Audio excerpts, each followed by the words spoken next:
Halimbawa, bibili ka ng sasakyan. Sa in-house financing, kung mapapansin ninyo, pag binigyan kayo ng computation yan, ano kadalasan nangyayari? Nag-i-increase ng 30 or more % kapag ka mabayaran mo na siya in 5 years. So kung halimbawa, 1,000,000 yung halaga ng sasakyan, bibilhin mo siya ng 1.3 million plus 30% or more kung hulugan. Okay? So although binabayaran mo siya ng patsi-patsi, hulugan, pero lumalaki yung babayaran mo, eto masakit. Sa pangatlong taon, 5 taon ng hulugan, di ba? Sa pangalawa, pangatlong taon, eto na, lumiit ang income ng isang pamilya. Ano mangyayari? Ibebenta. Dahil tumakbo na yung sasakyan, dahil lumabas na sa kasa yan, alam mo ba, paglabas sa kasa niyan, is depreciated na yan ng 20 to 30%. So in total, is 60% ang initially nawala sa'yo kapag ka kumuha ka ng hulugan na sasakyan. So maging matalino tayo in spending our money. Lagi yun ninyong tatandaan na ang pera ay umiikot lang.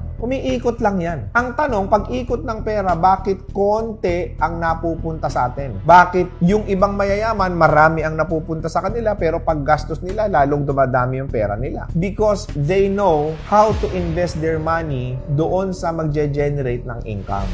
They know how to spend it wisely. Alam nila, nadidetermine nila kagad yung asset. Sir, paano magiging ganon? Kamukha nila. You have to build this habit and you have to know ano ang bagay na lifestyle sa'yo. Maging matalino ho tayo. Hawakan ninyo yung pera na yan bago ninyo ilabas. Ilalagay natin sa tamang oportunidad. Hawakan ninyo ang pinag-ipunan, pinaghirapan, pinagpursigihan ninyong pera. Hindi kayo basta-basta maglalabas. Tanggalin nyo yung impulsiveness. Huwag kayong galit sa pera. Ako, I would suggest, kung may savings ka, siguro probably 30% lang ng savings mo ang invest mo. Especially to your first business venture, because your first business venture is your worst business venture. Ang katwiran ng marami, hindi sir. Kaya ako kukuha ng hulugan na sasakyan para makakilos ako ng maganda, makapunta ako sa mga lugar na pupuntahan ko at makapag-transact ako ng mas maayos. Tama yun kung magagamit mo sa pagkakakitaan. Tama yun kung makakapag-add ng value sa'yo. Tama yun kung magbibigay sa'yo ng maraming opportunity yan. Pero isn't that it is more logical kung yun lang pala ang gagawin natin, pwede naman tayong bumili ng second hand na medyo modelo na alam natin matatagalan pa rin bago tayo mag-maintain dito sa kotse na ito. Maraming mga ganon. At least yung pera mo, kung mag-depreciate man, hindi ganon kalaki, 60% for 5 years, tapos halos lulumpuhin ka pa niya ng kahuhulog ng kahuhulog. Unless, again, subjective pa rin yan, kung meron ka naman talagang kapabilidad na okay lang sa'yo mag-down, okay lang sa'yo din depreciated yung value ng 60% kasi alam mo, ang value yung madadala sa'yo na itong i-acquire mong sasakyan,